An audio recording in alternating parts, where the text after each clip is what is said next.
Crônicas do Amanhecer, por Feijão Centro Espírita Allan Kardec.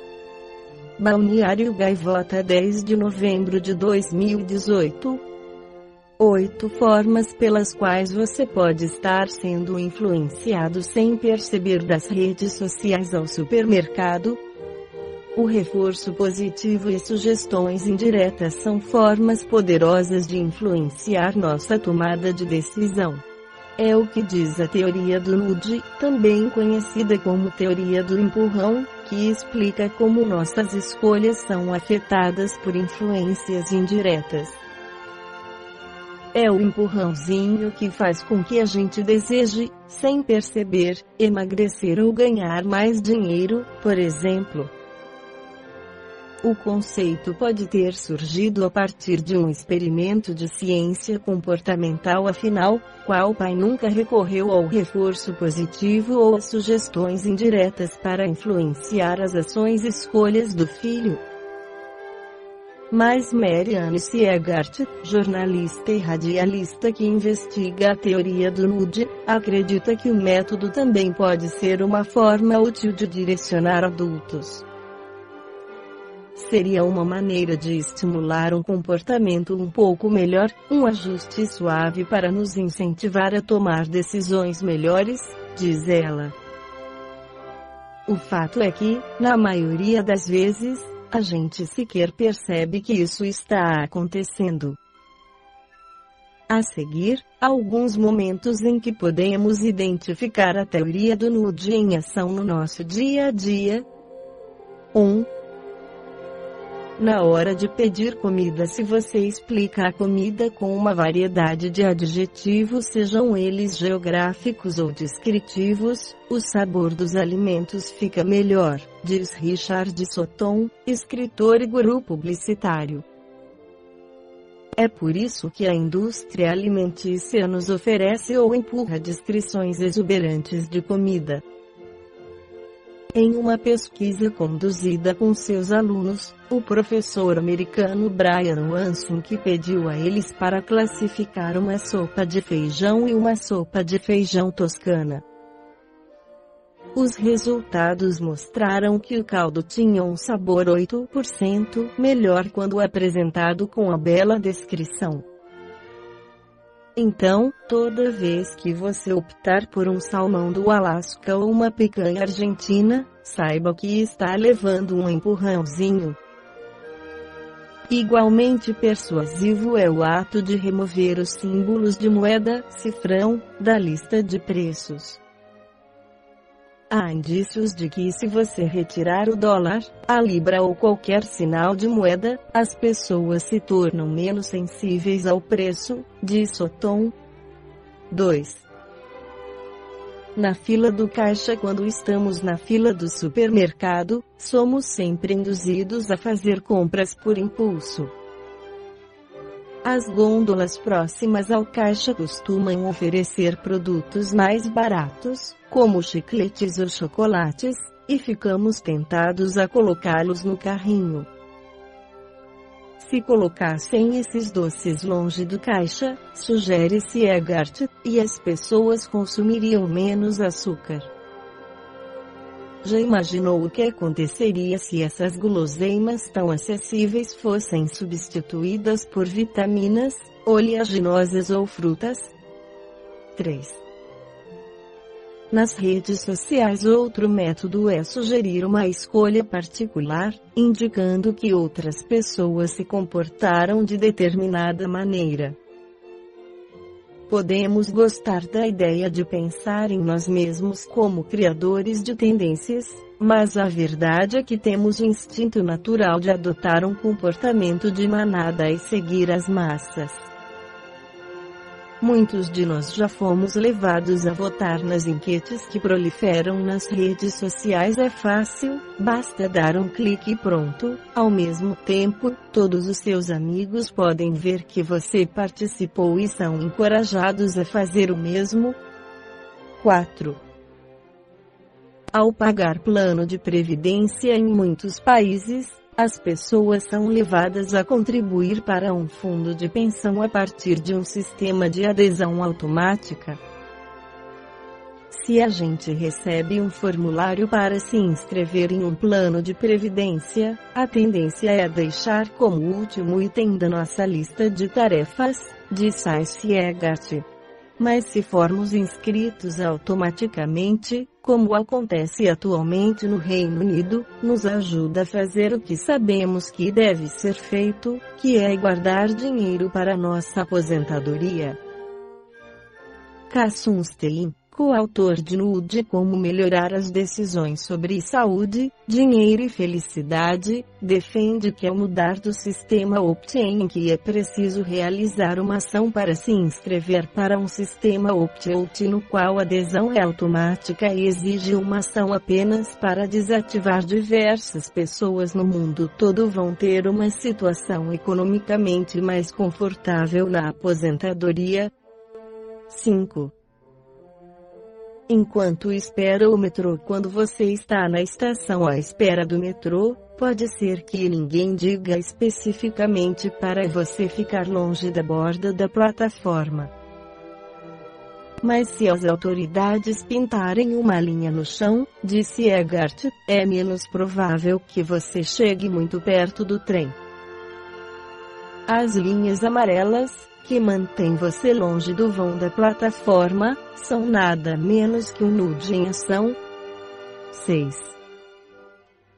Ao ler correspondências, o ex-primeiro-ministro britânico David Cameron adotou a teoria do empurrãozinho para fins políticos. Ele chegou a criar um departamento no governo dedicado exclusivamente a investigar o comportamento dos cidadãos, chamado Behavioral Insights Team, e equipe de insights comportamentais, em tradução livre. A unidade era dirigida por David Alpern. Segundo ele, estava voltada para uma área específica: incentivar as pessoas a pagarem impostos dentro do prazo. De acordo com Alpern, eles conseguiram resultados surpreendentes ao adicionar uma única linha carta enviada pelas autoridades fiscais aos contribuintes. A inclusão da frase "a maioria das pessoas paga seus impostos em dia, você é uma das poucas exceções" levou a um aumento de 15% no índice de pagantes. 7. Ao pesquisar passagem aérea como consumidores, nos deparamos constantemente com o nude usado pelos varejistas para vender mais produtos e serviços. Na hora de pesquisar passagem de avião pela internet, por exemplo, quem nunca esbarrou com a frase "restam apenas 2 assentos disponíveis por essa tarifa"? É uma forma de a companhia aérea aumentar a pressão para fechar o negócio. 8. Ao fazer compras online, há diversas estratégias que as lojas online adotam para nos direcionar a efetuar uma determinada compra. Podem usar uma fonte maior para que um produto mais caro se destaque das opções mais baratas. Ou rotular um item como a escolha mais popular entre os clientes, pois sabem que gostamos de produtos que sejam endossados por terceiros.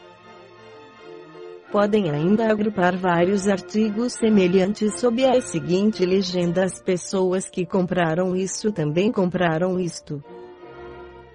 Em última análise, parece que não conseguimos resistir a seguir a multidão. O nude também acontece em relação ao mundo espiritual. Allan Kardec indaga em O Livro dos Espíritos, pergunta 459: os espíritos influem em nossos pensamentos e em nossos atos? A resposta dos espíritos orientadores foi: muito mais do que imaginais, pois frequentemente são eles que vos dirigem. O assunto é esclarecido por Allan Kardec no Livro dos Médiuns, capítulo 1. A admissão da influência dos espíritos no plano físico passa pela aceitação de que há espíritos e que estes sobrevivem à morte do corpo físico. A dúvida relativa à existência dos espíritos tem como causa principal a ignorância acerca da sua verdadeira natureza, seja qual for a ideia que se faça dos espíritos, a crença neles necessariamente se baseia na existência de um princípio inteligente fora da matéria. Desde que se admite a existência da alma e sua individualidade após a morte, é preciso que se admita, também, que a sua natureza é diferente da do corpo, visto que, separada deste, deixa de ter as propriedades peculiares ao corpo. 2. Que goza da consciência de si mesma, pois é passível de alegria ou sofrimento, sem o que seria um ser inerte de nada nos valeria possuí-la. Admitido isto, tem-se que admitir que essa alma vai para alguma parte. Que venha a ser feito dela e para onde vai? Segundo a crença vulgar, a alma vai para o céu, ou para o inferno. Mas, onde ficam o céu e o inferno?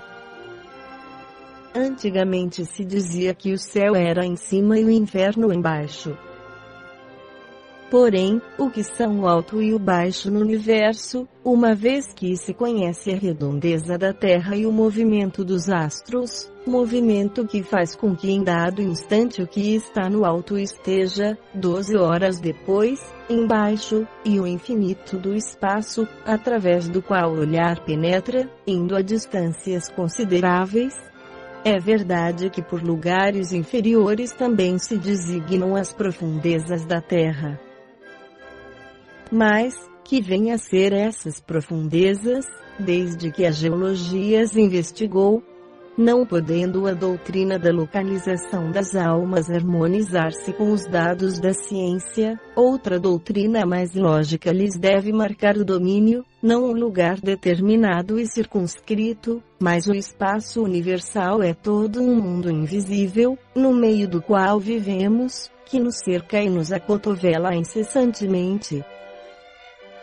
Haverá nisso alguma impossibilidade, alguma coisa que repugne à razão? De modo nenhum, tudo, ao contrário, nos diz que não pode ser de outra maneira.